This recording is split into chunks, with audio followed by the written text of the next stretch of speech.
Minister Davutoğlu, Chairman Bill Graham, Julie Lindhout, Atlantic Council President. My name is Hugh Siegel. I'm a member of the Atlantic Council and a member of the Senate of Canada. It is not hard to be an ally in good economic and stable international times. This morning we welcome to Canada and Toronto and to the Atlantic Council the very distinguished and accomplished Foreign Minister of Turkey, a staunch, dynamic, and determined Canadian NATO ally in both good times and bad times. In His Excellency Ahmet Davutoğlu, we have a Turkish foreign minister who is a leading scholar in the critical issues that define the world within which Turkey and Canada must advance respective and collaborative foreign policy goals and interests. As an advisor and ambassador at large to successive Turkish governments, our distinguished guest this morning has written, taught, and provided new and compelling scholarly insights on critical foreign policy determinants for his country, his region, and the world we share. The strategic depth of Turkey's international and regional stance, the philosophical and institutional dimensions of secularism, the political transformation of the Islamic world, geopolitical conflict in the Middle East, the end of the Cold War, are just a few of the interdisciplinary issues upon which he has researched and been broadly published. His academic achievements and work in teaching and research, holding a doctorate from Bosporus University, teaching at the War College, at Marmara University at its Institute of Middle Eastern Studies, and heading the Department of International Relations at Beykent University, and teaching at the Islamic University of Malaysia. His extensive research-based publications reflects a remarkable contribution to developing new knowledge and understanding, while teaching others who will make their own contributions as academics, business leaders, practitioners in Turkey and around the world. Some people write about foreign policy in its theoretical context. Some practice foreign policy without ever understanding the theoretical context. In Minister Davutoğlu, we have the perfect mix of the scholarly and the pragmatic, the intellectually acute and broadly informed, with the practitioner's vital experience and judgment. The 60th government of Turkey is fortunate to have his services for the people of Turkey. In Canada and the rest of the democratic world, we are desperately fortunate to have his leadership and judgment in the vanguard of a Turkey of which the world needs more, and whose balance and humanity is a vital point of judgment and sanity in a very challenging neighborhood. In Libya, this NATO ally deployed hospital ships and field hospitals to keep victims of Gaddafi brutality safe, as Canadian naval and air assets with other NATO allies enforced the no-fly zone in the region. Today, on the borders of Syria, Turkey shoulders more than its fair share of the refugee surge generated by Assad's brutality towards his fellow citizens. I remember visiting Turkish units that helped to enforce the peace and stop the violence in Bosnia-Herzegovina, shoulder to shoulder with Canadian and other NATO troops. In Afghanistan, Turkey has contributed close to 2,000 troops, nearly 1.5 million euros in aid, along with equipment, ammunition, clothing, and training. Since 2001, the Turkish army trained nearly 10,500 Afghan personnel and even led the ISAF forces for 6 months in its NATO rotation. Turkey has also been very visible in the fields of education in Afghanistan, healthcare, and reconstruction. It has built 68 primary and secondary schools, granted educational stipends to over 1,000 students. Turkey has also assisted the country with more than 250 tons of humanitarian aid and has been instrumental in rebuilding mosques, recreational centers, bridges, roads, and water infrastructure. Turkish investment in Afghanistan today is valued at least 250 million US dollars. Ladies and gentlemen of the Atlantic Council, fellow Canadians, Turkish friends and neighbors, We are honored to have Minister Ahmet Davutoğlu with us this morning and eagerly await his comments. Minister, you are among friends. Minister Davutoğlu, Kanada'ya hoş geldiniz.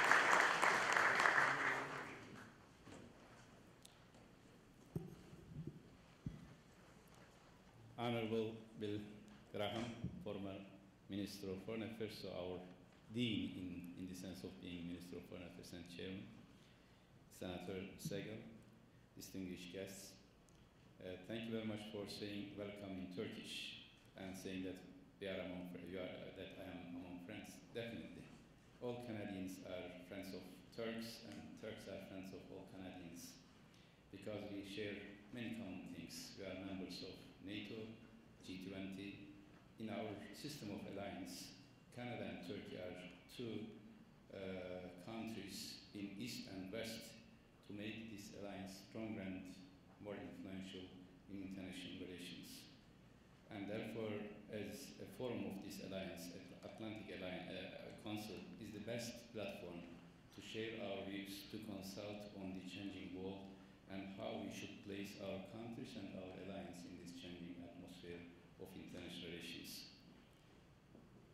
Let me start by a long-term analysis, then I will come to much shorter periods and try to refer to the existing situation in changing world. In modern centuries, there is a relation between big wars, great wars, and international order. Usually, all the domestic transformations and international readjustments occurred after big war.